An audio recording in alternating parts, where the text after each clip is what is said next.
We'll find joy in the morning, joy in the morning, joy in the morning, in the morning we'll find joy. Let's sing that again. We'll find joy in the morning. Choir, help me out. We'll find joy in the morning, joy in the morning, joy in the morning, in the morning we'll find joy. We find hope in our children. We'll find hope in our children. Yeah, hope in our children. Hope in our children. In our children, In our children. we'll find hope. We'll find hope. We find strength in each other.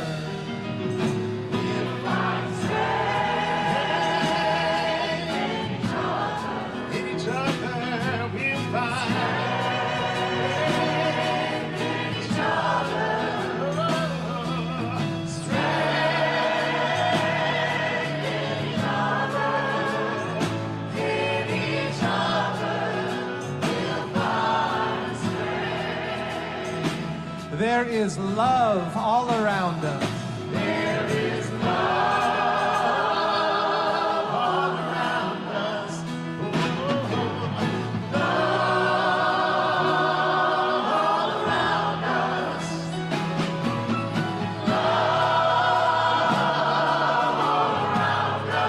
All all around us. around us. All around us. There is love. Around us. There is love. All around us. All around us. There is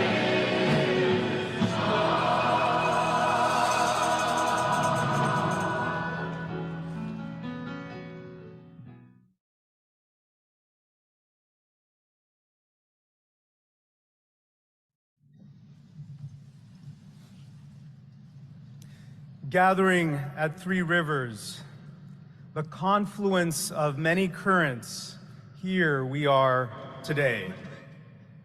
The past few years for us Unitarian Universalists, and truly for all of us of whatever background and identities, have been challenging to say the least. We have navigated health-related uncertainties. We have witnessed the health of this nation also at risk at the hands of demagogues. We have witnessed war and genocide and climate-induced hurricanes, floods, and fires here in the United States. Economic uncertainty in these times has become a steadfast friend.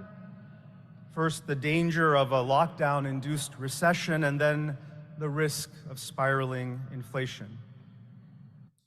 And if the state of our wider world weren't enough to make us anxious, the day-to-day realities in our local congregations might be making us so. Several years into this pandemic, some professional staff and lay leaders are feeling exhaustion from the nonstop pace of reinventing what congregational life needs to look like. Some religious professionals have retired and left their calling. Others have been pushed out as the strife and discord of the wider world have found at times expression amongst us. Some religious education programs have lost kids and teens.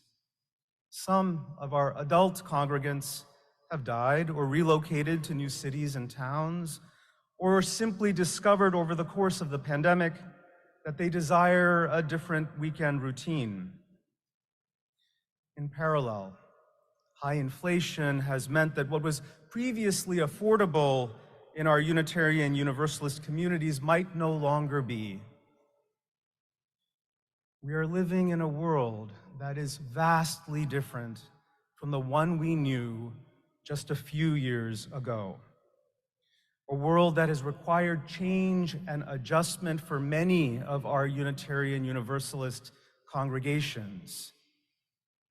In faithful service to all that this new and different time needs, we Unitarian Universalists are learning to live with anxiety, at times, maybe even fear, that the continuing presence of uncertainty and change can evoke. I now invite us to take a moment and hold in our hearts what the changes and uncertainties of the past few years have meant for you personally, for each of us. Would you join me in that?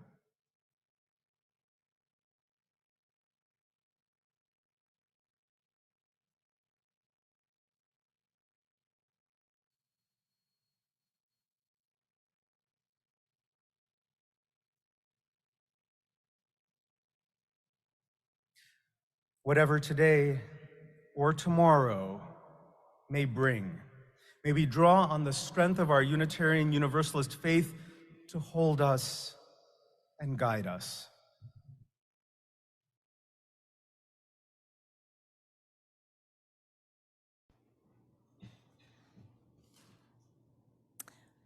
Welcome and greetings on this warm mid-July day, and especially a warm-hearted welcome to any of you who are here for the first time in this room or on Zoom.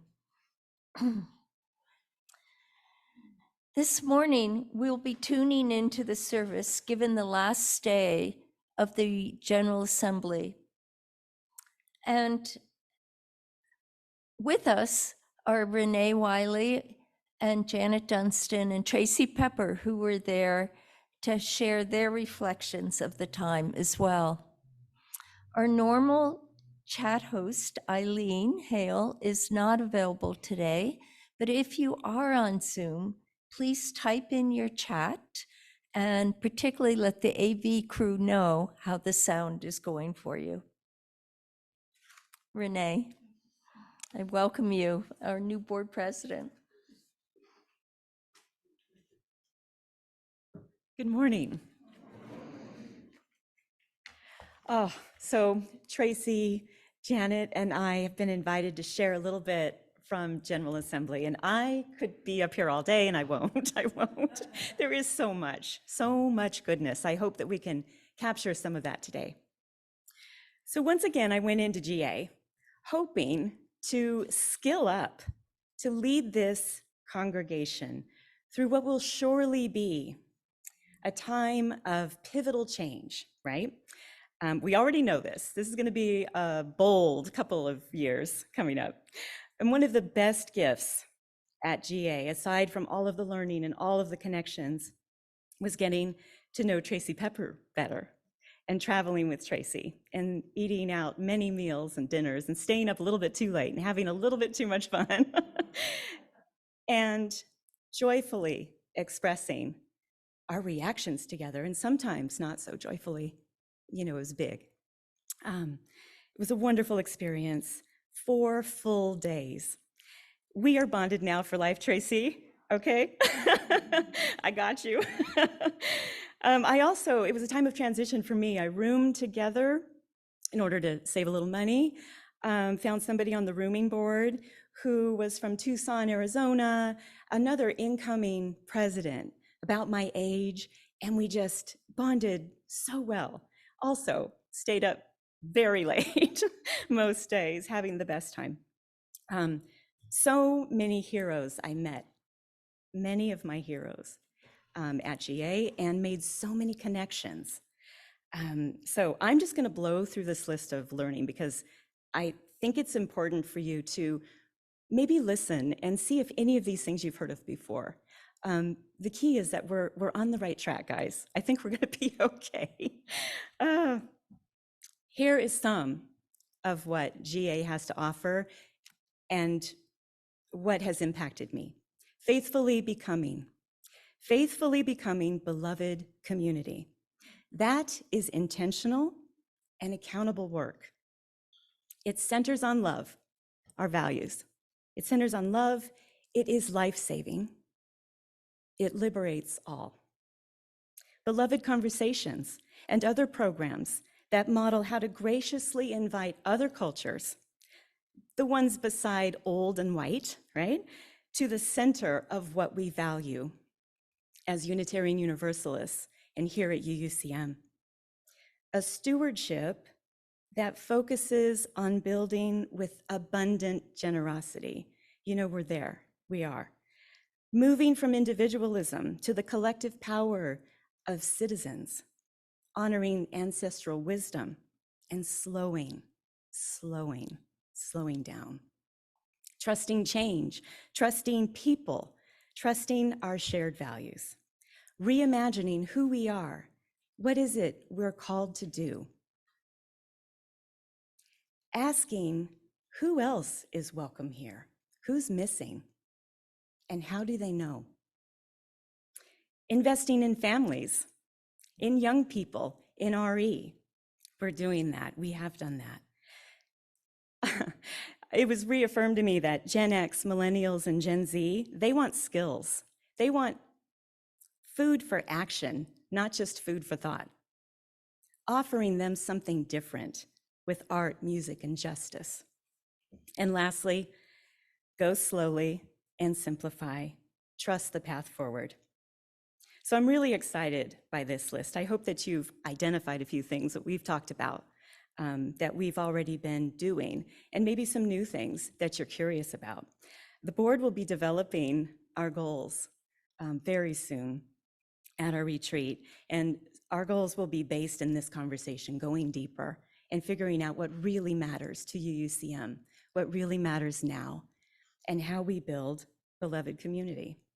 So last year at GA in Portland, Oregon, I was really moved in particular, and I stood at this podium and I brought back this book. And this book, there was a lot at GA that day as well, or that GA as well, excuse me. This book is a collection of essays by UUs who have felt on the margins at times. And they give us insight and personal story about how they wish they could be welcomed and how they've almost left, how they've wanted to leave at times, but why they've stayed. And personal lessons that we might learn from. Very powerful stuff. So, oh, have I loved this book. The pages are falling out. The Ministry Council, the leaders here in the ministry teams, we went through about 9 months of studying this book, doing a bit of a book study. So your leaders have sort of been immersed in this and asking themselves those same questions. We are ready to move beyond welcome into building beloved community. Now, I will add finally that the very first essay is titled Built Through Trust, and it's by the Reverend Manish Mishra Marzetti. He will be leading us through today's benediction. So thank you so much, and I'll look forward to sharing a little bit more with you soon.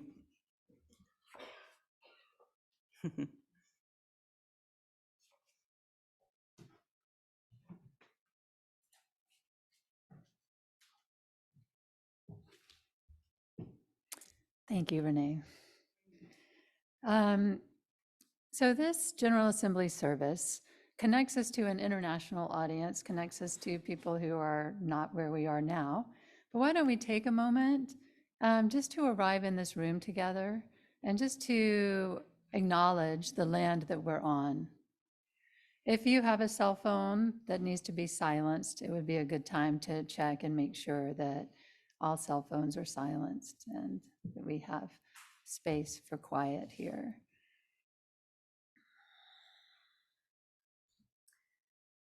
So we do this with our basket of acorns.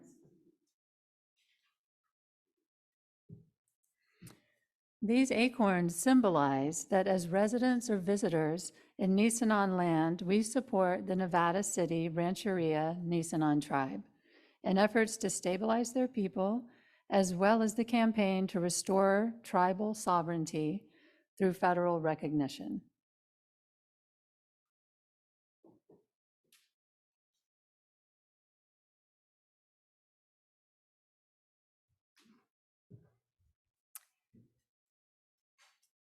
And now please rise as you're able and willing and join us for the gathering song.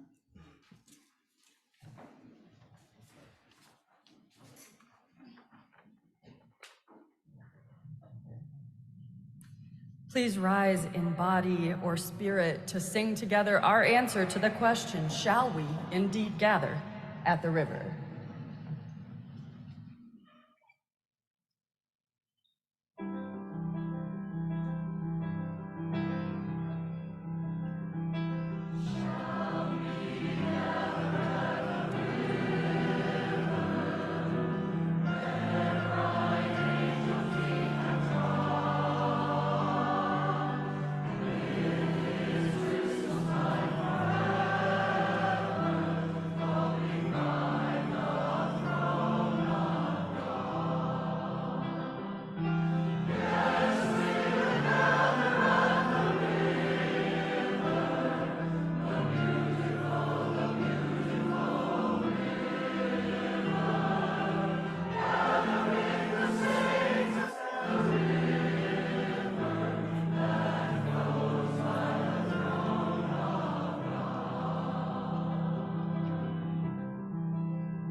And now we will join with the General Assembly in the lighting of the chalice. Good morning. I'm Janice Marie Johnson. Ooh. All right. I am a dark-skinned elder, a woman of African descent from the Caribbean. I have a short gray fro. I use she and her pronouns. It is my deep privilege to invite Manisha's family, Jeff, Jason, and Mina Mishra Marzetti, to physically light our chalice this morning. As they have joined me and are prepared to do so, we invite online attendees to light your personal chalice, if you have one, as we light our communal chalice here in Pittsburgh. Today, as we light our chalice, a symbol of Unitarian Universalism, we kindle a living flame whose light guides us. All that is holy, all that is greater than any one of us. In kindling this flame, we choose to honor family, leadership, and community. We are attuned to the fact that family encompasses all that truly is our lives. We reflect on the beauty, strength, and promise of the generations, of our intrinsic connection to ancestors, those who are living and those yet to come. We celebrate family in its many forms and imaginings, including the family that is our larger Unitarian Universalist community. In recognizing the challenging times that we live in, we offer our love and commitment to fierce, thoughtful, and sacred leadership. Leadership that can guide us through uncertainty. May the flame of our chalice remind us to hold each other in care, to hold each other in power, and to hold each other in love. Guided by that flame, may we be ever willing to thrive in the growing circle of creativity, to thrive in the growing circle of justice, and to thrive in the growing circle of community. And may it always be so.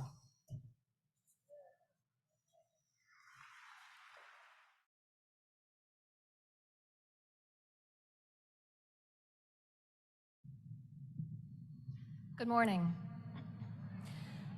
My name is Stella Anderson. My pronouns are she, her, and I am a white woman in her mid-40s with long, straight, mostly brown hair. I'm wearing a sleeveless cream-colored maxi dress with reddish-brown patterned squares and rectangles, purple-framed glasses, and 2 silver chalice necklaces. I proudly serve the First UU congregation of Ann Arbor, Michigan as the Director of Spiritual Growth and Development.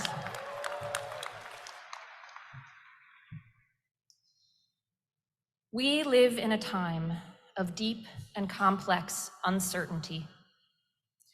We journey together with our children, one day after another, through a world awash in challenges, the potential for danger lurking around every corner. We yearn to shield them from all of it, to keep them safe and protected in a warm cocoon of love and reassurance. But we know in our hearts that we cannot and must not pretend that our world is different than it is. And so we ask ourselves, how do we guide our children through the messiness and doubt of the times that we live in? How do we teach them that it's okay to be afraid, that it's normal to worry, that learning to live with uncertainty is deeply human? How do we explain that, as Robert Frost writes, the best way out is through? Perhaps we can find inspiration in our story for all ages. Whatever comes tomorrow. Words by Rebecca Garden Levington. Art by Mariona Cabasa. Shared with permission by the author and the publisher, Barefoot Books. Tomorrow may bring endless sun or swirly snowy skies. Tomorrow may bring new hellos or difficult goodbyes. Tomorrow may bring loneliness or laughter with a friend. Tomorrow may bring words that wound or ones that heal and mend. Tomorrow may bring changes that are scary, strange, or new. Tomorrow may bring chances to embrace your truest you. Tomorrow may bring obstacles that seem too hard to face.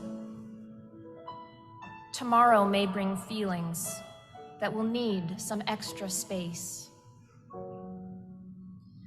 Tomorrow may bring questions that you have no answers for, or answers that may lead you to more questions than before. Tomorrow may bring anything you have no way to know, and sometimes that uncertainty gives worries room to grow. They sprout and bloom, consume your mind. You want to run and hide. But you've confronted fear before and reached the other side. You can't control what happens next, the what, the where, the how. The only thing you can control is you, right here, right now. You take a breath, you close your eyes, you whisper, I am strong. You tell those worries in your head, I know I can, you're wrong. And when tomorrow disappears, becoming yesterday, you'll know for sure you can endure whatever comes your way. Tomorrow may bring laughter, love, confusion, fear, or fun, an angry, rainy hurricane, or peaceful seaside sun. Whatever comes tomorrow, however steep the hill, you'll find your path, you'll journey on, you'll make it through. You will.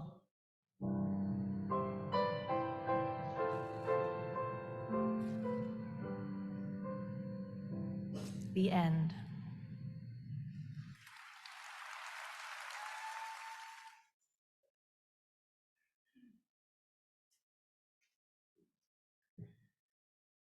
And now we'll sing Our Children on Their Way.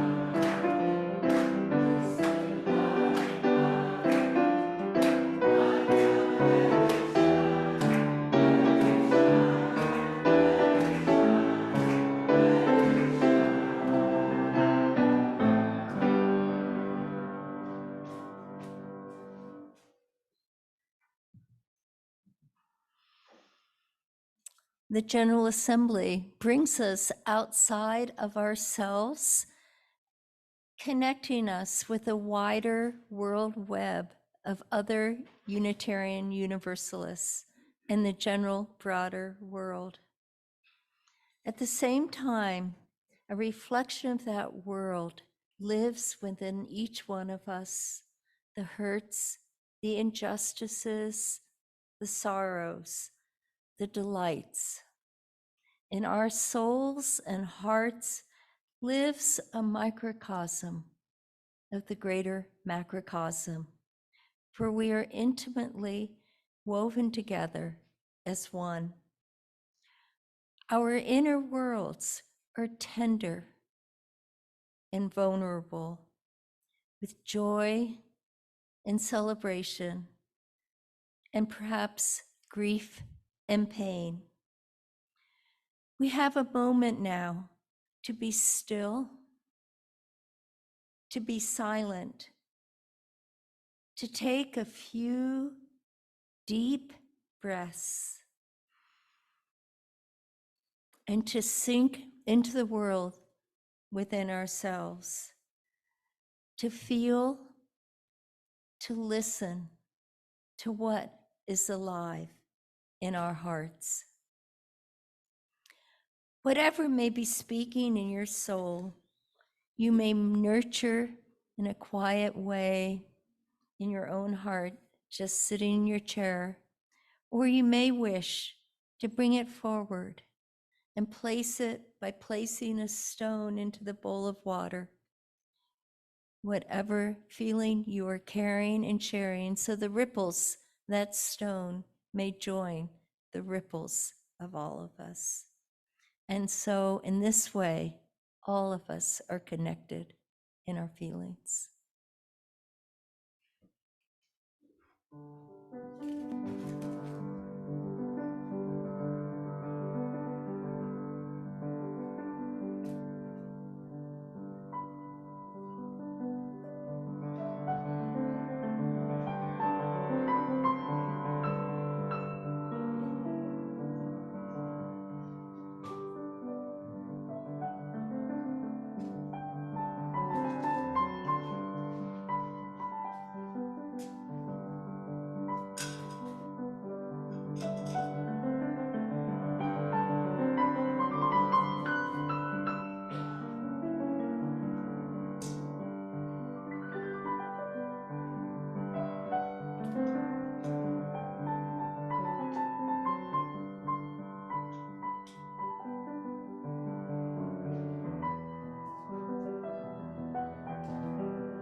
I am the Reverend Danielle Dabana. I am a short, older woman. I have very gray, short hair. Cat eye glasses that are silverish blue. I use she, her pronouns. And I live on the land of my people, the Wampanoag Indians. I invite you now to join me with your hearts and mind in the spirit of prayer. Spirit of life, swirl around us today as we gather in worship and prayer. Let us feel your spirit and our spirit.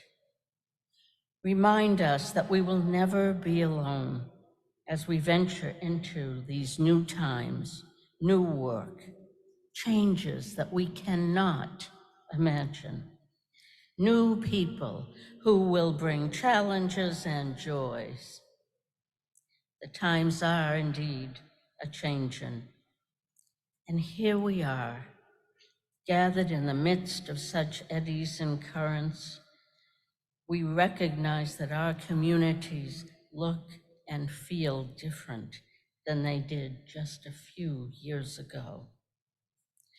Some who were beloved to us are no longer in community with us.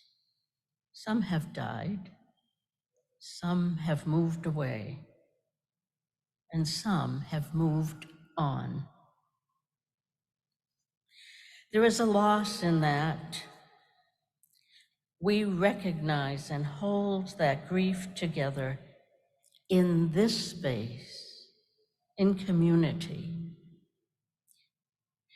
We recognize that many of our local congregations have been struggling with uncertainty in the midst of these changes. What does the future hold for our Unitarian Universalist congregations as we configure and adjust to the realities of our day? There has been anxiety and fear among us, and we also hold that with us together here in this space, in this community. And yet, our hearts know that the strength of our collective potential, the potential of Unitarian Universalism, is greater than any uncertainty we may encounter. We are still here. We who have navigated the changes and losses. We who have stayed at the table. We who have galvanized love and creativity into service to reimagining our congregations. Our solidarity, our passion, and our commitment to our collective strength. It is here among us, guiding us, anchoring us. Our love for this faith and for each other is what holds us at the table. Spirit of love, spirit of life, great mystery, great spirit, all that is greater than any one of us. Help us remember the certainty that we are stronger, wiser, more grounded together in community, that we can always achieve more with others than any of us can achieve alone.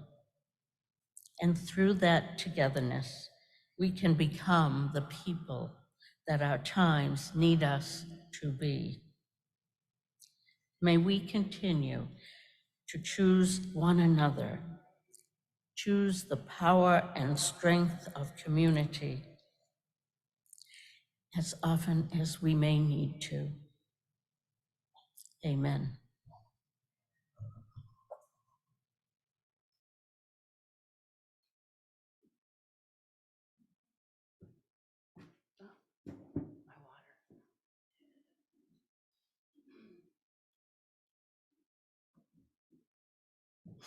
Good morning, everyone. Wow, my experience, reflections on the GA convention.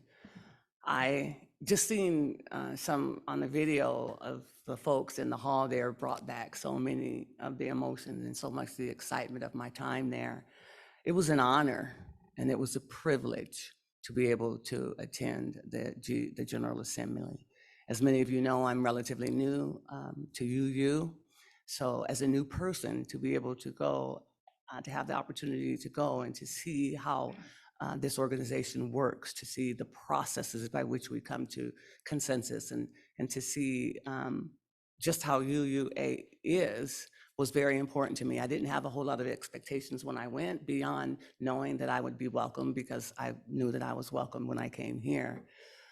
Boy, was I impressed and amazed by what I saw. There was so much going on. First of all, I was warned even before I went there, thank you, Janet, that there would just be so much going on that I would not have, I would want to see more than I could. And in fact, that was the case. They had workshops of interest, just about everyone's interest. And we had to talk about which ones we wanted to go to, and we had to decide which ones over others we wanted to go to. So there was a wealth of information available, and there was something for everyone there.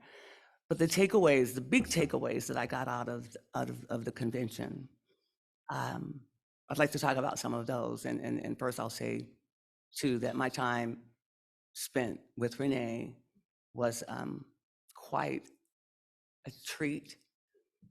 It was so wonderful to have a familiar face, and then also to be able to get a chance to talk with her and to get to know her and to share was very special. And I'm so glad that you were there to share that with me.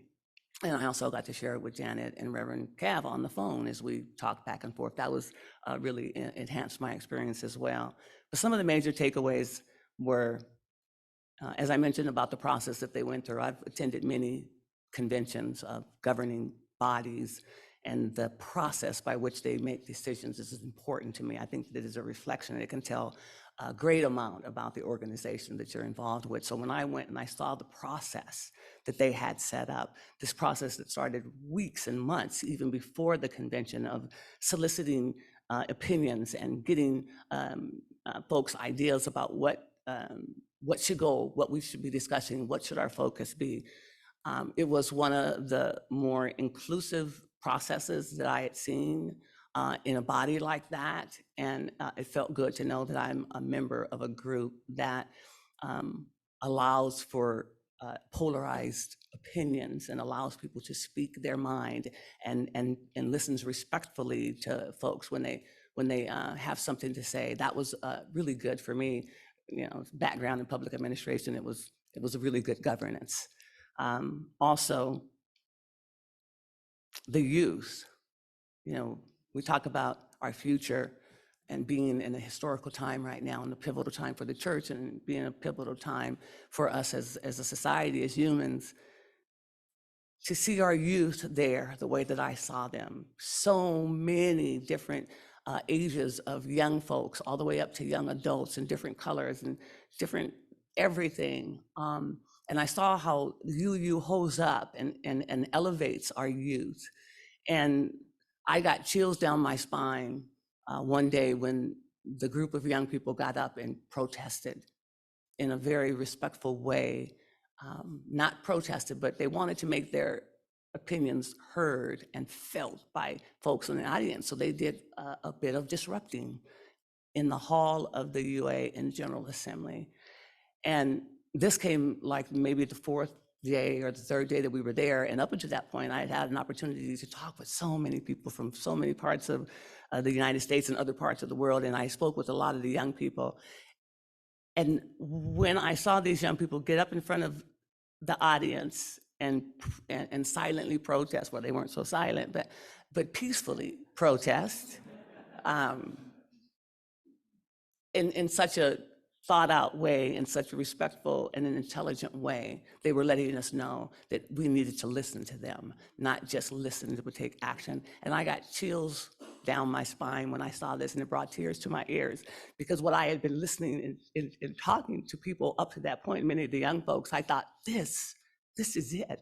This is what UU is teaching their young people. Many of those young people who were up there who were doing this action, they had been born into the UA. They were generational UAs. Some of them had just started, but it was a wide variety of folks. And I thought, this is the environment that these young people are being held in, and they are being allowed to make their voices really loud. That meant so much to me. And to hear them and to talk with them, I have hope.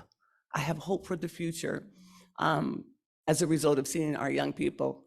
And my biggest regret is that I didn't raise my children in UU. And that's saying a lot. That's saying a lot. Another big thing that really stood with me was when I went there, I wanted to have confirmation that I had chosen the right place to put my energy and to put to my love and to put my time. It's been a long, long time since I've been involved in a spiritual community. And my hope was that my confirmation, it would confirm that I had picked the right place. I left there knowing, without question, without doubt, that I picked the right place to develop spiritually and to be a part of a community. I picked the right place at the right time because there's so much going on. As Renee said, this is a pivotal time in the UU. We've got a lot of work, a lot of very difficult work ahead of us. And I can't imagine it doing it with any other group of people or with any organization. And I'll just say, I'm talking a long time, but I'll just say one other thing. One thing that I did learn that I didn't know about was a lot of the history of UU. Some not so good at all. And it made me really sort of think and took a step back and say, wait, this is what this church has done in the past? And then I realized this church is a church that is willing to look at themselves, to look at their history and to look at the past, and not only to try to remedy, to correct some of those things by voice and by saying it and by writing it, but actually taking the actions and taking the steps to move forward a more just and a more inclusive and a more loving world and a more loving community. And so I am proud to be a part of an organization that had the courage and the strength and the love to be able to look inside of itself as an organization and say, what can we do to make this world a better place? And not just say it, but actually start to do it. So I'm looking forward. I came away excited at the possibilities for our congregation. I came excited about the possibilities for just our communities at large, and ready to begin the work of getting us to where we want to be, which is in a more just and an equitable and a more loving place for all of us. So thank you for letting me represent you in that environment. And my greatest gratitude to you. Thank you.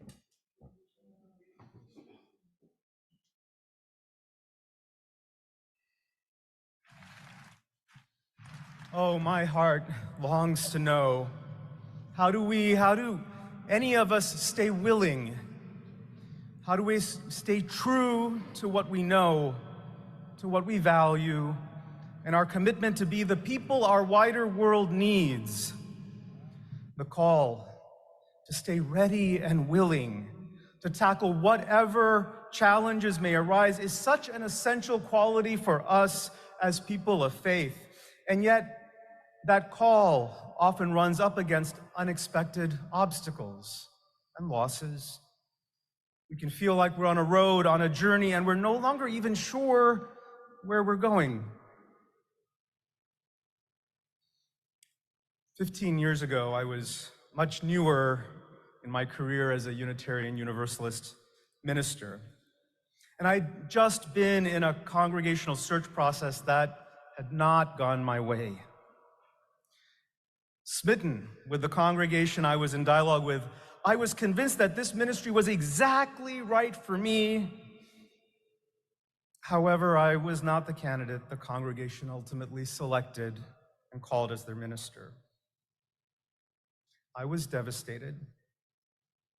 What I thought was going to happen, what I believed was exactly right for me, exactly what I needed, didn't happen. I was shaken by this loss. I did not feel ready and willing for whatever was going to come next. And yet, Holly Near reminds us, to be hopeless would seem so strange. It dishonors those who have gone before us, so lift me up to the light of change. I knew that I needed to find my way back to open-heartedness, to a willingness to meet what life was giving me. I decided to go on a personal retreat so I could process my experience. The desert is a deeply spiritual and healing space for me, and southern Utah is a place that I have gone to again and again for such grounding and healing.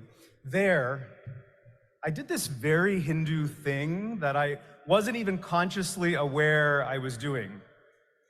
In traditional Hinduism, when personal needs are great, we often go to remote temples, ones that are often situated at the top of a mountain, for example. Such spiritual pilgrimages can include an arduous journey to the summit, to the temple, where we then pour our hearts out in anguish and prayer. Something about the physical journey itself allows for catharsis. At Zion National Park, I found the steepest, hardest climb, in this case, up the side of a plateau, and I began climbing it. The journey up that plateau that day was challenging, one of the hardest hikes I've done. But something in me knew I needed to do this, and so I pushed myself to reach the top. Once there, I was completely alone. I sat down, exhausted, and I wept. The grief wailed out of me with only the red rock cliffs to witness and receive my pain. I cried out my disappointment. I cried for the loss of possibility, of a possible future.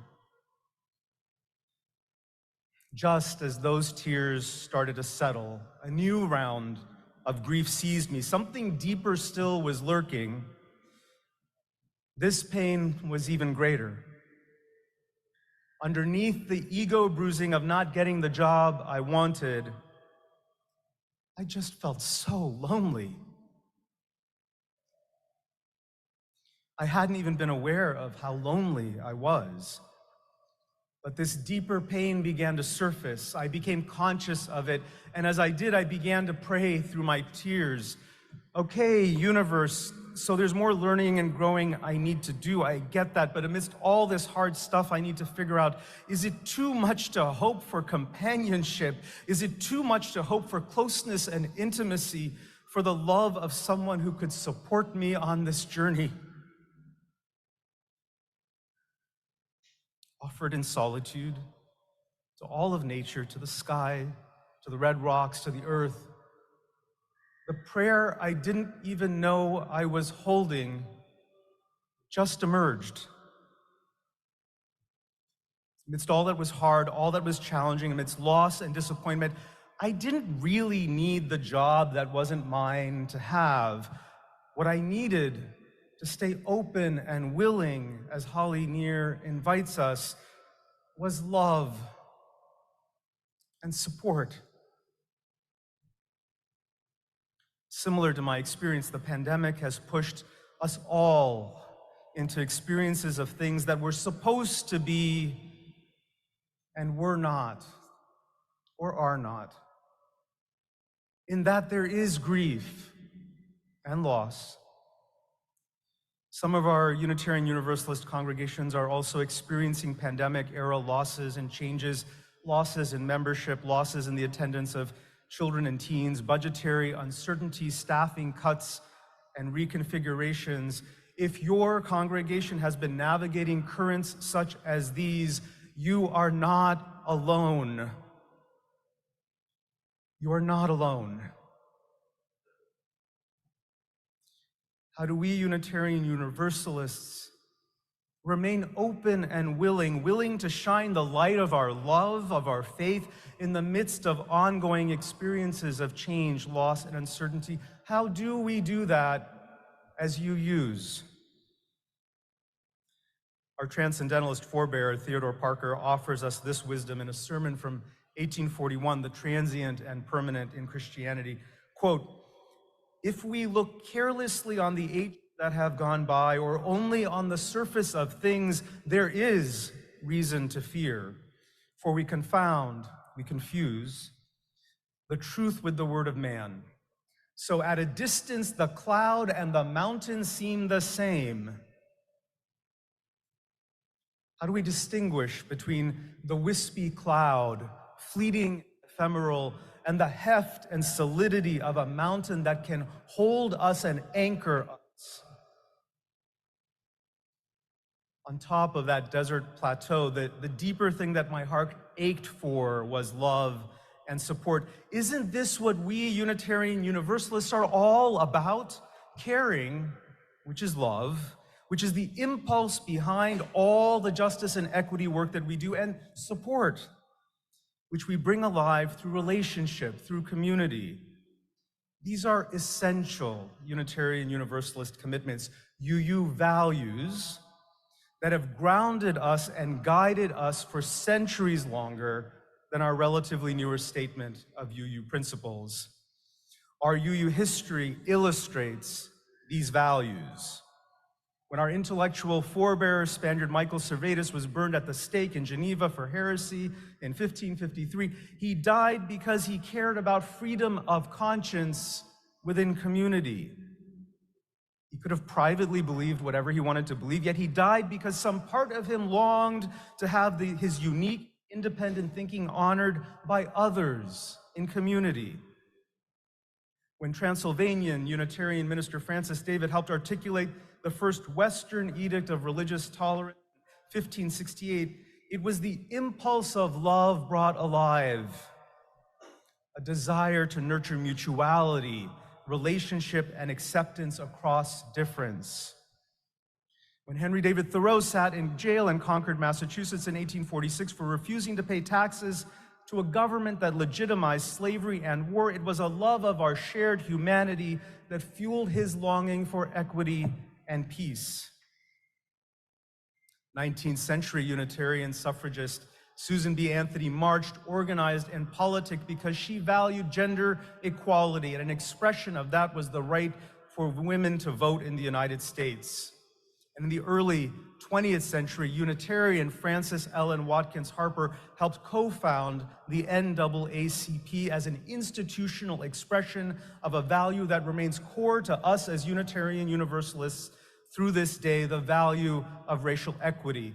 This anchoring in deep, heartfelt values and anchoring in love and community remains our Unitarian Universalist calling card. It is the ground of being from which we have been contemporary national leaders in justice-seeking movements such as those supporting reproductive justice, marriage equality, migrant rights, and trans equality, to name just a few.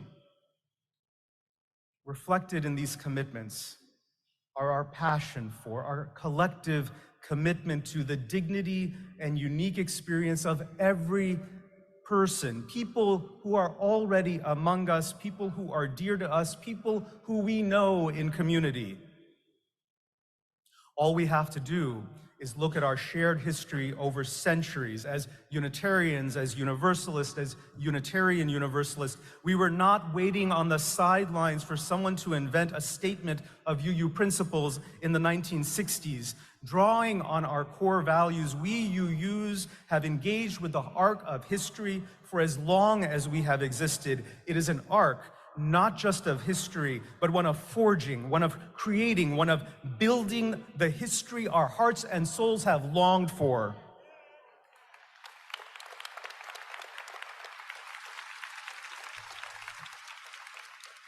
Holly Near invites us to honor those who have gone before us, our UU forebears.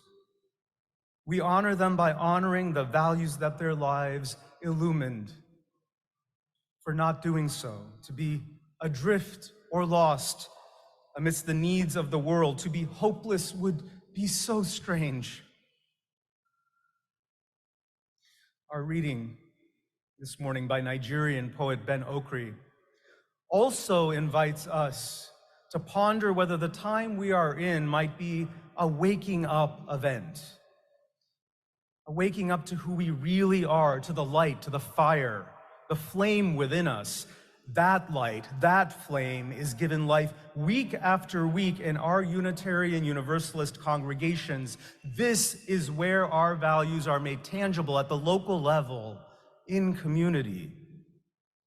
I have one last story to share about a former congregant of mine.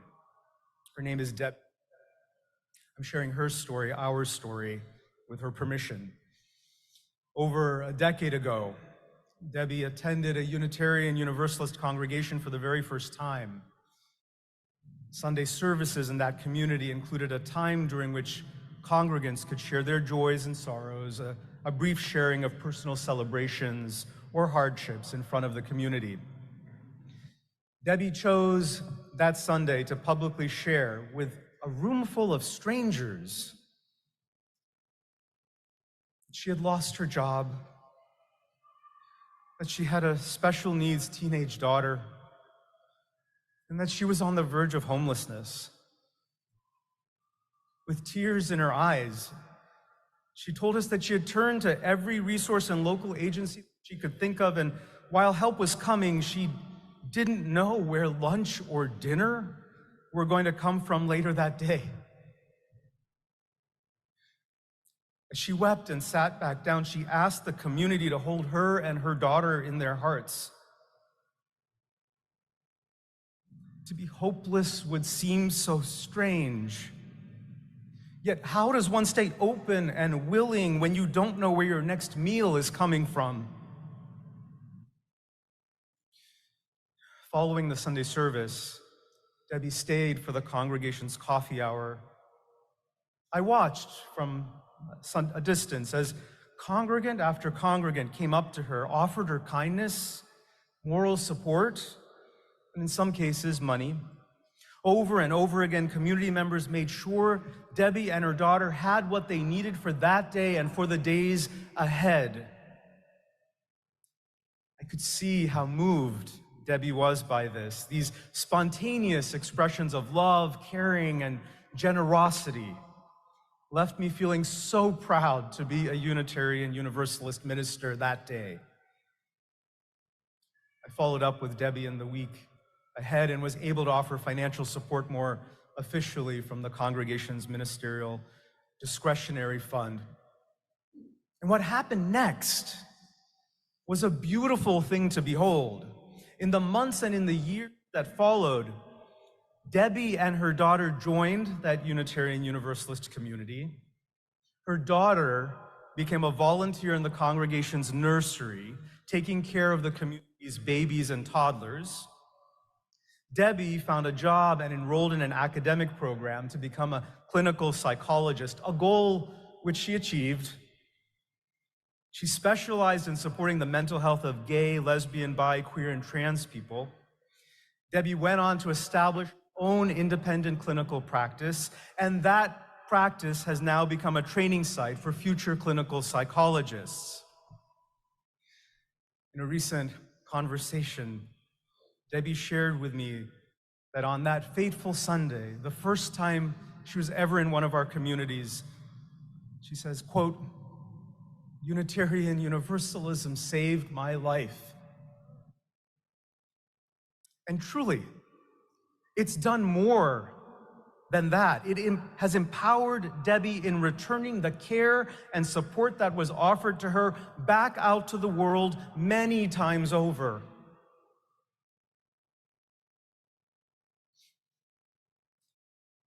We never really truly know what the future holds, do we?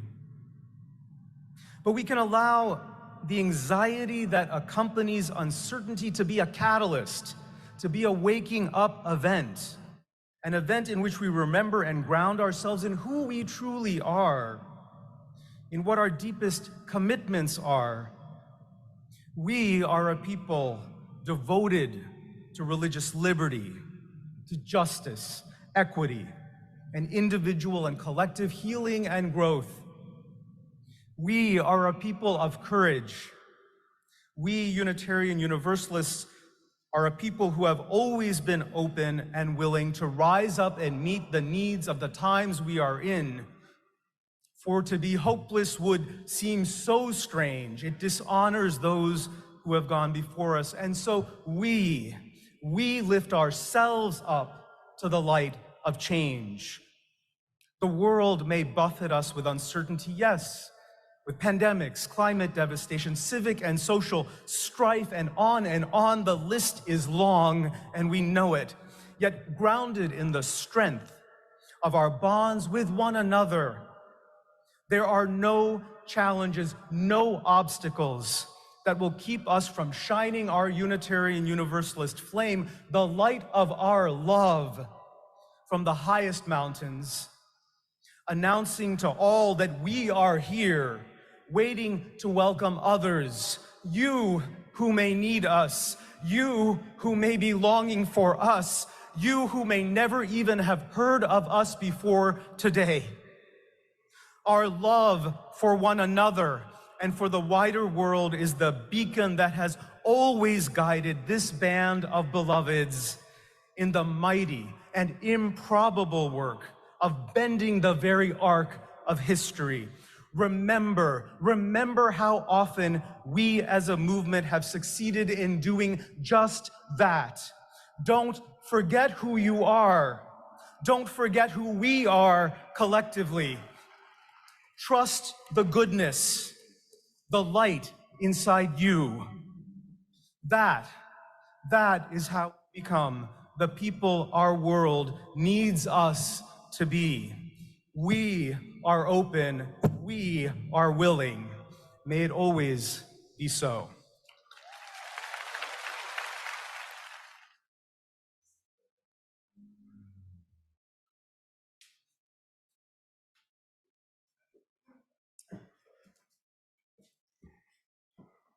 So each week during our offering, we have an opportunity to shine our light and to create that ripple effect. This month, I am delighted to say our community partner is Color Me Human. 25% of our offering this month will support Color Me Human, whose mission is to celebrate, elevate, educate, advocate, to create a safe, equitable world for Black, Indigenous, people of color, and LGBTQ plus folk. And we have today Tracy Pepper, our very own, to tell us a little bit about her organization.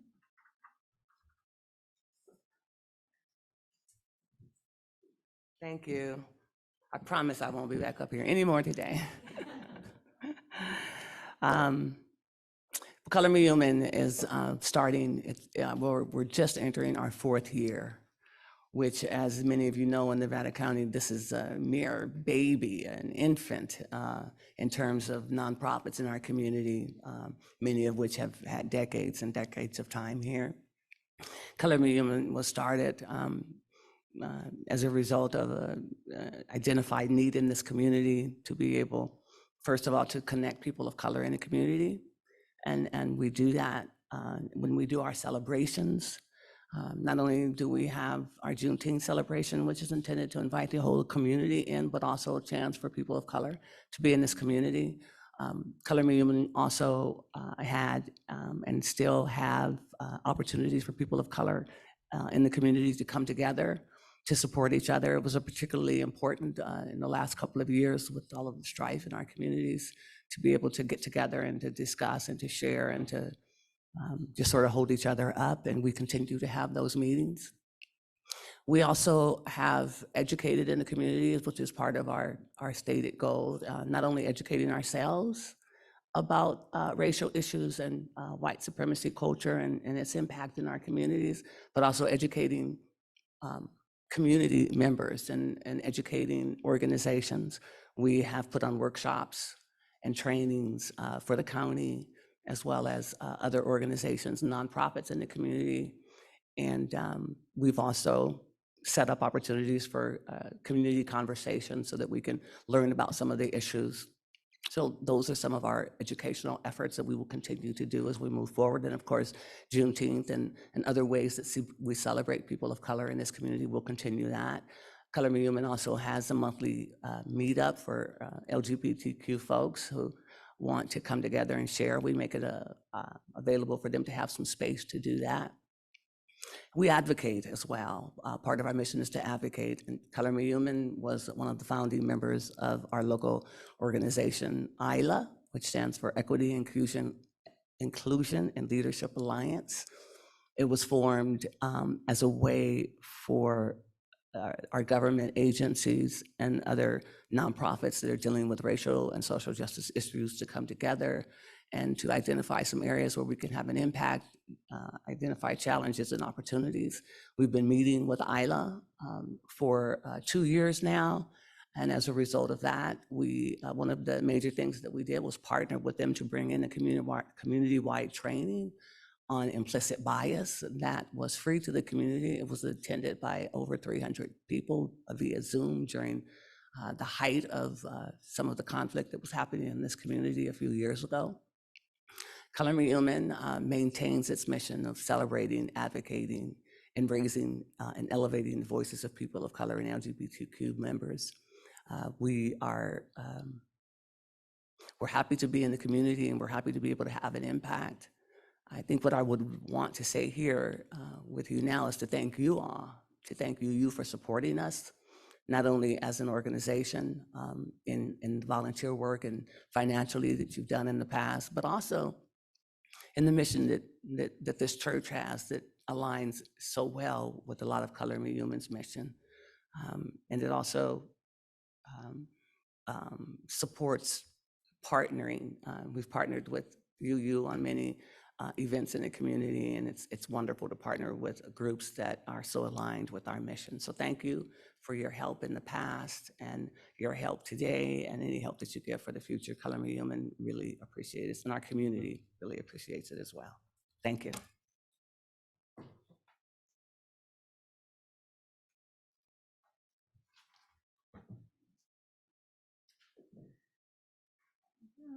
So as a reminder, there are many ways to give. There's a white envelope in the basket. If you would like 100% of your donation to go to Color Me Human, then you put your donation in the white envelope.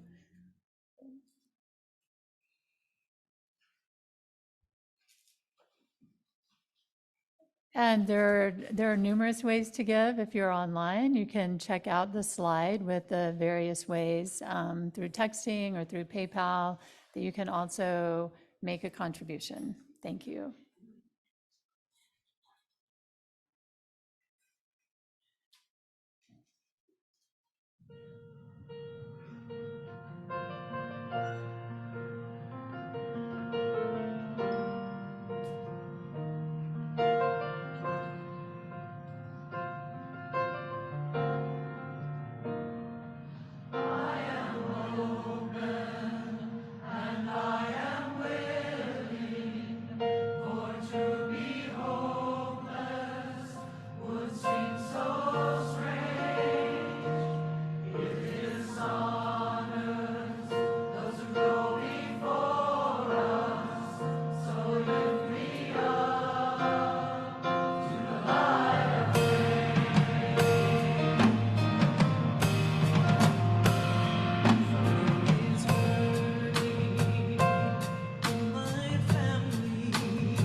Thank you so much for your generosity.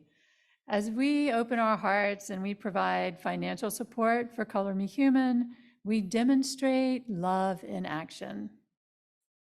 We dedicate this offering to a safe, equitable, and just world for all.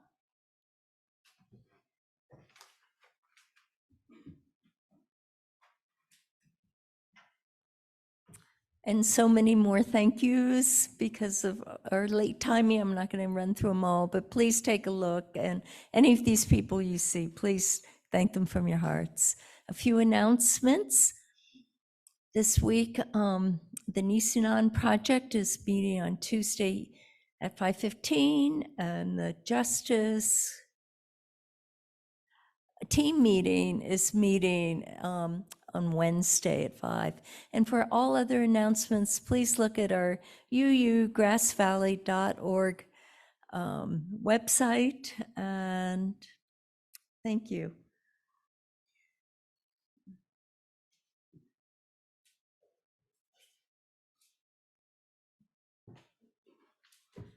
Oh, what a wonderful service this has been.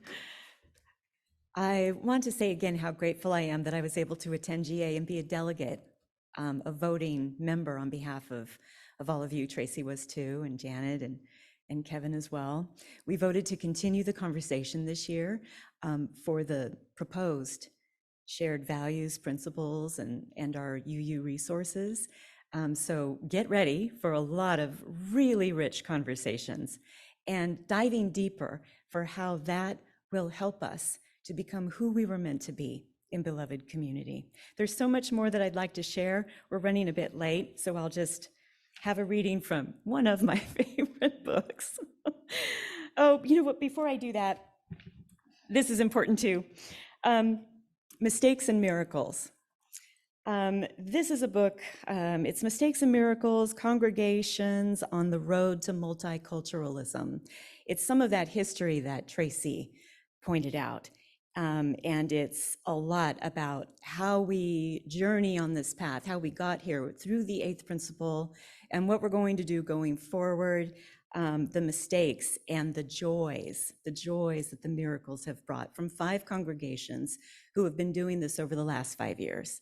So this is a wonderful place for us to continue. Keith Johnson is willing to lead a book study with this. So I want to encourage all of you. I don't see him here today. Oh, Keith, there you are. I'm so glad you're here.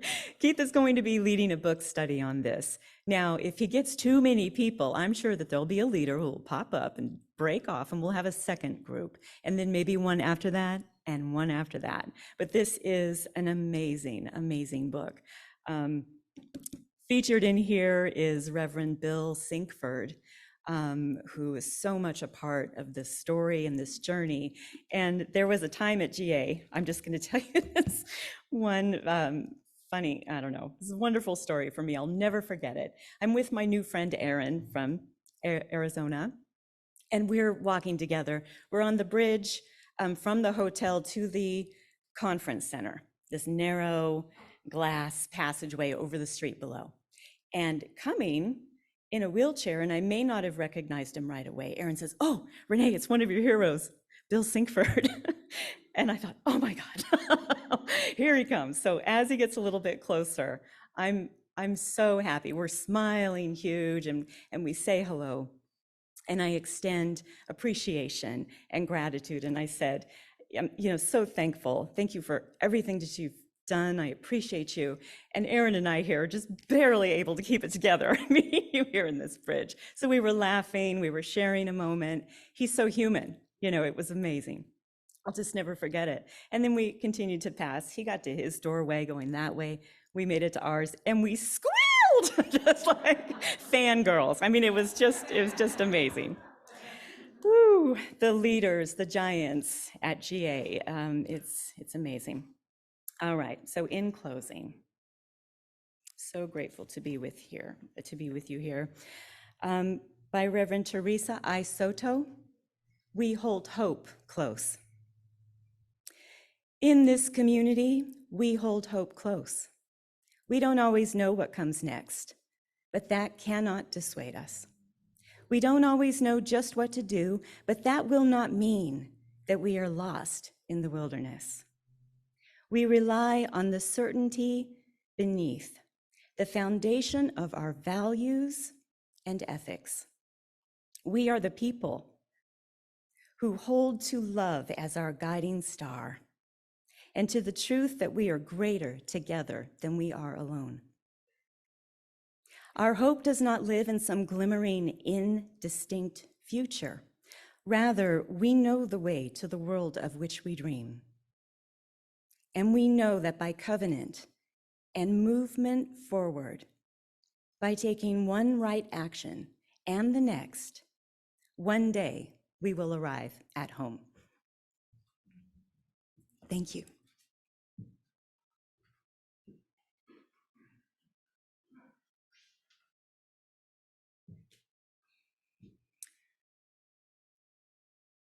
And now we will rise for our community benediction.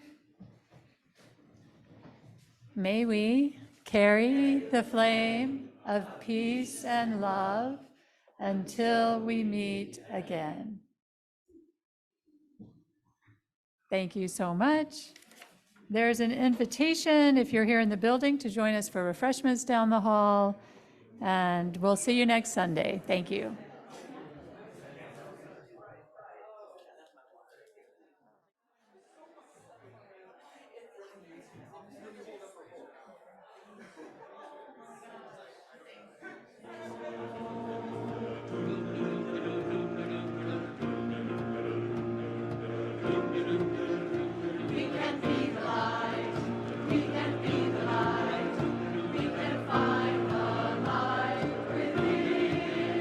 We can see